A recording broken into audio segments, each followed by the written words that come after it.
Sound check. Anybody out there can hear me? Send me a message, please. Hello. I can hear you. Not in here. Yeah. Trying to help. Thanks.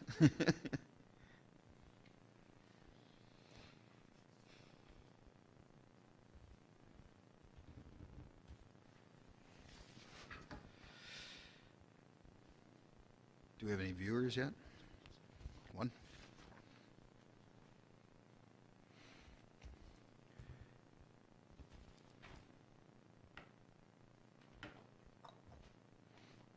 Nope, went down to 0. Went down there. Let's make this fast. I'm just kidding.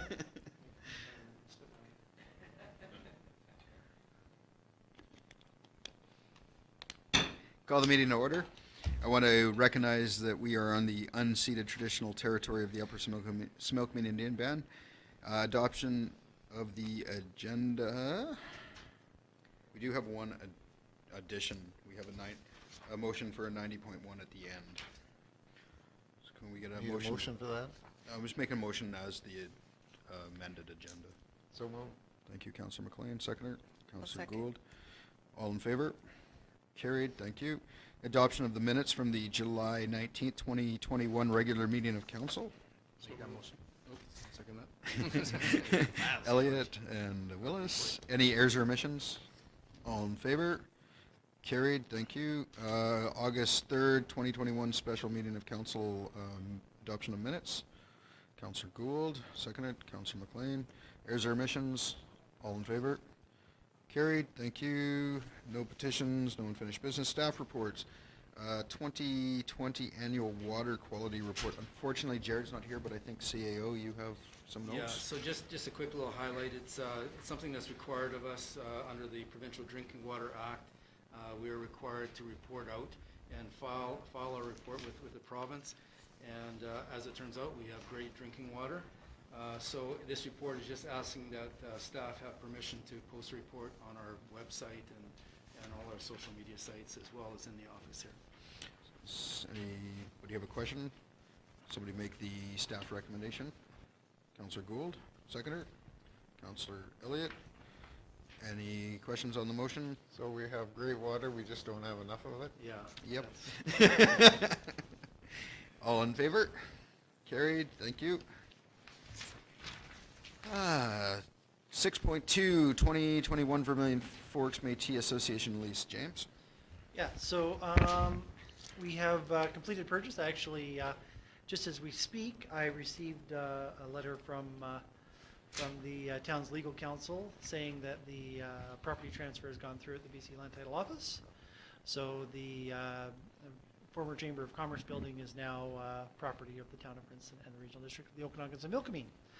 So as per the vision for that building, we have negotiated with the Métis Association for their use of the property for the next 5 years, with an option to them for another 5 years, which we ask council to approve tonight. Okay. We have a staff recommendation that council approve the proposed lease between the town of Princeton, the regional district, and Vermilion Forks Métis Association for the lease of the property located at 105 Highway 3 East from August 31st, 2021 to August 31st, 2026, and that council authorize the mayor and chief administrative officer to sign this agreement on behalf of council. So moved. Thank you, Councillor McLean, seconder. Councillor Willis. Any questions? Councillor Gould. And just to be sure that, just small housekeeping, that on page 56, which is page 4 of the contract, item 4.2, just Yeah, I believe it's not in the final document, but I'll double check that. yeah. Yeah. Yeah, sometimes that prints off like that. Yeah. Okay. Any further questions? Councillor Did McLean. I miss the rent or Uh, lease rate or anything else? Eight Something. Yeah, It's it's 825 per annum, right. 800 and, 25 per annum, so per year. thank you. And do you want to explain that? That's just the Sure. interest? So the community charter states that when we borrow funds from one reserve to another, which we've already done by bylaw, that the money that goes back into that reserve has to be with interest. So the 825 reflects the amount of interest that will be missing out of the future amenity fund for that period. So when the money goes back, we may want to reconsider that rent and adjust it accordingly. Okay. No further questions? Okay, all in favor? Carried, thank you. 6.3, 2021 second quarter financial update. James? Yeah, so as per our audit recommendations, we are asked to give financial updates to council. The financial update in front of you is the unaudited interim statements till June 30th. There's a ton of highlights. Most of the departments are operating within proper variance for the course of 6 months. Most of them are operating about 50% of their budgeted amounts. There's a couple of line items that are a little higher and a couple items are a little lower, but usually they'll adjust toward the end of the year. A couple of highlights that that I noticed going through them. Public Works a little higher. We had a little bit of an overtime issue in the first part of the year with some snowstorms and some staffing issues with shifts being scheduled properly for weekends, and that was corrected. So a lot of that discrepancy happened right at the beginning of the year, and Public Works is working at kind of toning it down for the rest of the year so that we should be well within budget at the end. The other one that was a little higher than normal, it was 51% of tolerance, so we're not talking huge amounts, about $5,000 is a sewer system. Excuse me.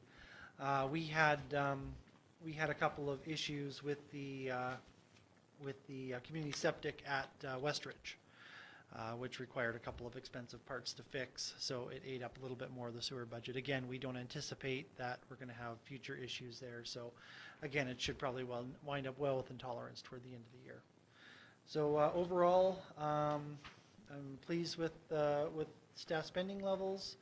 The revenue has come in stronger than others. Again, kudos to Gary. The campground is drawing large amounts of revenue and is well over predicted targets. The water fees are all in. The sewer fees are all in. The taxes are all in. We still have the regional district requisitions to put through for this month.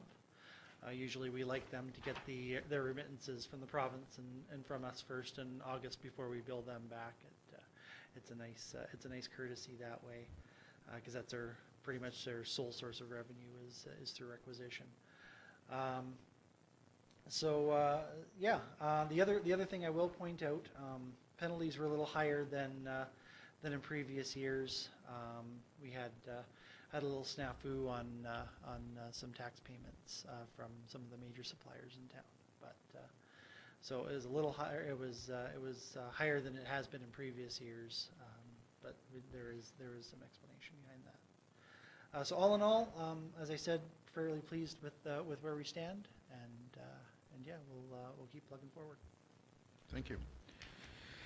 Yeah, does anybody have any questions? Nope. Okay. Can somebody make the staff recommendation? So moved, Mr. Mayor. Thank you, Councillor Elliott and Councillor Gould. Any questions on the motion? All in favor? Carried. Thank you.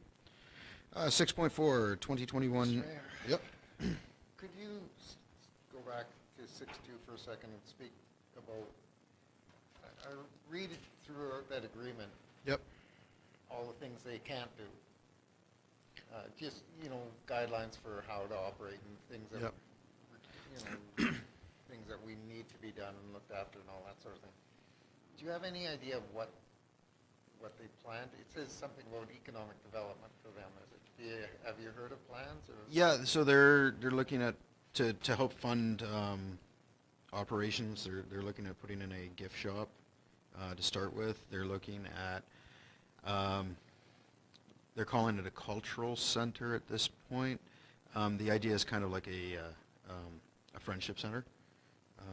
So that would bring in services to the community. So they're looking at helping local Métis be able to do startups and whatnot. So just create jobs within their community as well that will then help the bigger community overall. So, Perfect. yeah. Thank you very much. Okay. Back to, what are we on? 6.4, 2021 Industrial Park Tax, Revitalization Tax Exemption Petition. That's a mouthful. James again. Thank you, Mr. Mayor. So we received a letter from Brian Safrick, who is the president of BC Green Pharmaceuticals. They requested a tax exemption on 3 of their properties. It's an expansion to their current operation and their 2 new mushroom production facilities next door. Their letter was received on July 30th, just before our deadline of August 1st, so we will consider it. Staff reviewed the propositions. The expansion to their current building is a planned expansion. They haven't even taken a building permit out for it yet to modify any of the interior. The staff recommendation is to reject that portion of it for now until they have more concrete timelines of when they will commence operations and their job expectations, and so we can set proper conditions. So they'll be encouraged to reapply at that time. The other 2 buildings, the staff recommendation is to accept them based on 3 conditions. So it's to achieve an occupancy permit. They already have a legally issued building permit. They're going through the inspection process right now. Their expected completion date is October, which would fit within provincial guidelines of being able to grant the exemption for this year for implementation to next year. So the timelines are sensible, and it gives them a concrete date to achieve. 45 employment positions, that's exactly what they said in their letter they would offer for the 2 mushroom production facilities, and we gave them a reasonable timeline of 1 year to be able to implement that. If they can't implement that in that timeline, they're welcome to accept or do an extension to that, which we would put in front of council for your consideration. If council decided not to approve that, there are clawback and recapture provisions in the charter for clawing back the property tax exemption should they not be able to make that target. And the third one is a standard clause, outstanding property taxes paid to the town, because we cannot grant an exemption on a property that owes property tax. So just a basic standard clause in there. So those are the three exemption criteria that staff has recommended that council adopt. Should council adopt this petition, our next step is for staff to turn around and draft up an agreement for signing by the parties that basically put these conditions into effect. And so long as they get their completion certificate by the 15th, the CAO is authorized to issue the exemption on behalf of council, which will exempt them from municipal taxation in 2022 through 2026. 2022 being 100%, 23 being 80%, 24 being 60, 40, and 20 until it expires. Okay. Have you spoken with them about the not having a permit on that one property? Gary? No, I haven't had a conversation. Okay. Any questions? Councillor Willis. Does that 45, does that number come from that's what they said they were going to hire, or is it just? Yeah, that's directly from their letter. That was their pledge. Anybody else have any questions?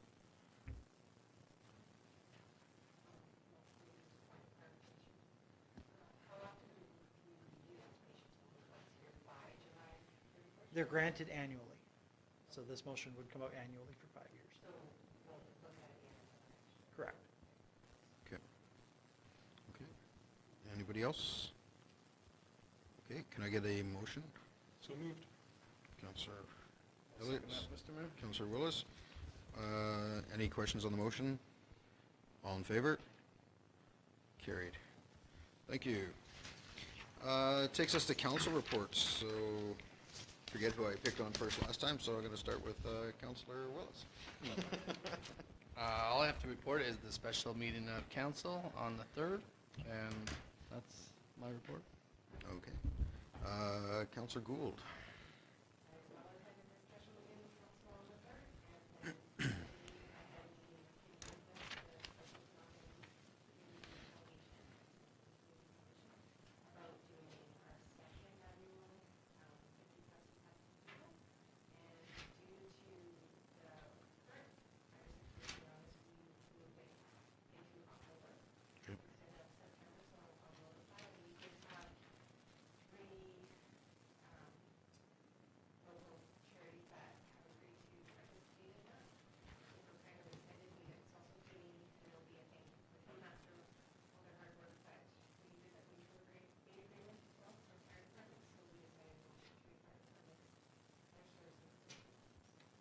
Excellent. Okay. Councillor Elliott. Kind of quiet because it's summer and a lot of groups are taking summer breaks, but Wednesday, July 21st, I attended a Zoom meeting for Okanagan Regional Library. On Thursday, the 29th, Primary Care Network Zoom meeting along with the mayor. Tuesday, I attended August 3rd, the special meeting that's already been mentioned. And then on Wednesday, August 11th, I attended a Princeton Museum meeting at the museum. And they have some really cool ideas that they're looking at with this new board of theirs. So I think it's going to be a pretty exciting year for them. And that's my report. Okay, thank you. Councillor McLean. I attended the meetings that have been mentioned, the meeting that was mentioned. Other than that, that is my report. Okay. I'm not going to go over all the meetings. There was one I was disappointed got canceled today, but it was due to electrical issues. We were going to meet with the over housing again.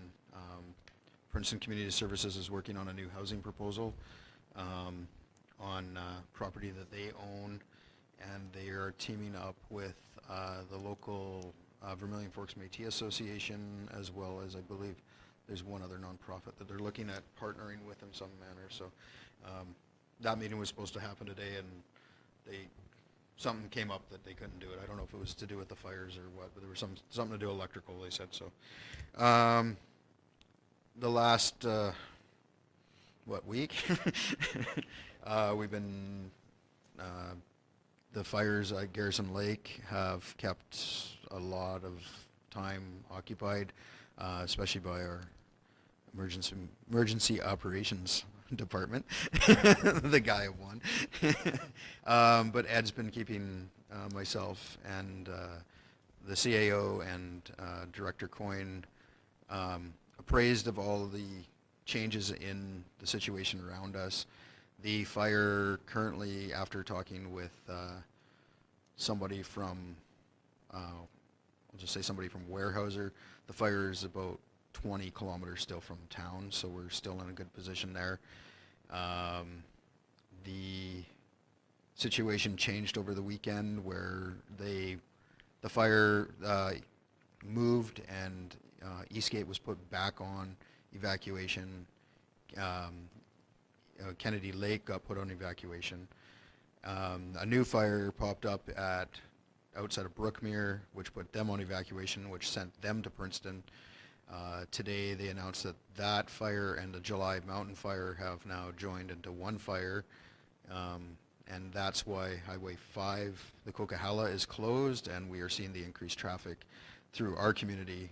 Last night when they evacuated Lower Nicola, they redirected all traffic through Highway 5A, then down Highway 3 to Chilliwack, because there's no room in the interior for evacuees, so they're sending them to the lower mainland.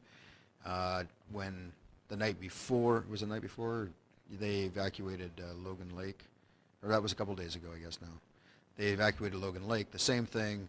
They evacuated those people down to Chilliwack as well because there's no room in the interior. There are evacuation alerts on Kamloops, the entire city of Merritt. Last night they evacuated parts of West Kelowna. The central North Okanagan saw about 2,000 evacuees, I believe it was. It's just nonstop right now with what's going on in the world of fire. So Princeton ESS is operational in support of local evacuees as well as evacuees from outside of the community. We have a number of people from Logan Lake here right now. They're not all registered with ESS, but they are in the community. We have evacuees from Brookmere, a couple I believe that are still here. We have evacuees from Eastgate as well as Kennedy Lake and possibly other areas as well, because the province and ESS has directed people to first try to find places with friends or family, and if you're in a self-contained camping unit, to find a location to hunker down until this is over with. So we are seeing an influx of people from out of town in our community. If you run into any of those people, be courteous to them and welcome them into our community. They're going through a lot right now, especially with a lot of, I won't say misguided information, but there's a lot of not 100% accurate information floating around on the internet right now, and it's causing some confusion and havoc, and those people don't need to see that, and they don't need to hear it. So unfortunately, it's just the world we live in now with the internet. There are cases of COVID-19 in the community, and we will probably see an influx of COVID-19 cases as the Delta variant is extremely contagious. So I'm urging everybody, if you're out in public, take precautions. Even if you are vaccinated, you can contract COVID-19, this Delta variant. So just play it safe. We will know more as the days go by. So a lot of our life right now is wrapped around emergency management and a lot of sleepless nights. But we're making it through it, and as always, we have an amazing emergency management team in Princeton, from the folks out at Eastgate to Tulameen to Aris and Hayes Creek, and of course our local fire department, RCMP, and ambulance and highway rescue, GSAR. We're very fortunate to have the people we have in positions in our community. So I want to thank them, and yeah, that's my report. I do have an update. Oh, thank you. I just got this actually from Kylie Odell. She's the area manager for the Ministry of Transportation, and she has let us know that AIM has secured some traffic control for tomorrow morning for the 2 intersections. Excellent. I don't know if people have noticed, but there's been an increase in traffic at those intersections. Mayor might have pointed that out. So tomorrow we have some good news. Starting tomorrow morning, there'll be some flaggers and traffic control. Excellent. Sometimes you got to rant. Councillor McLean. Back to the later part of your report. Was First Nations at all involved in the first proposal that went No. for housing? No, it was strictly community services and the town with the location. In today's world, it may be beneficial. It is. They will. Everybody's looking very favorable on a re-application because the Metis are involved. So they have to work out what that's going to look like and move on from there. If nobody else has any questions, I will move on to the next part of our meeting. And that's correspondence, receive and file. We have 1, 2, 3, 4 letters that need to be received and filed. So moved. Councillor McLean, seconded. Councillor Gould. I do want to point out one. Actually, I'll point out two. One, we did get a grant for official community planning, which is very much appreciated. And we got a letter from the Ministry of Municipal Affairs, the Investing in Canada Infrastructure Program, the one that we were applied for the pool, and we were told we were not successful for funding, unfortunately, so. Any questions? Council Gould? I did meet with staff last week to sort of go over our application, and they relayed that this program is ended now. There's no new intakes, but they are confident that there will be something new come up shortly. Yeah.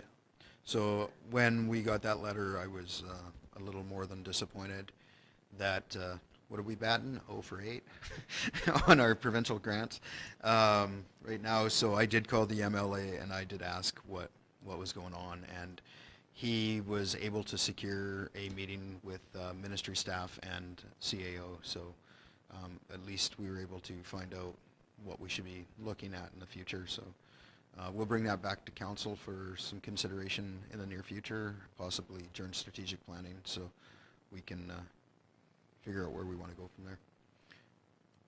So for clarification, that was the application that was done that was whittled down to a smaller pool project, and that was turned down. Yeah, and that's one of the points, is it needs to be smaller. Just so I know. Smaller, or we need to find more partners and money. So, Well,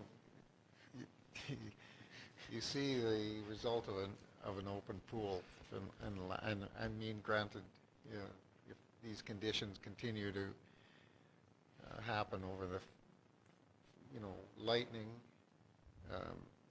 smoke,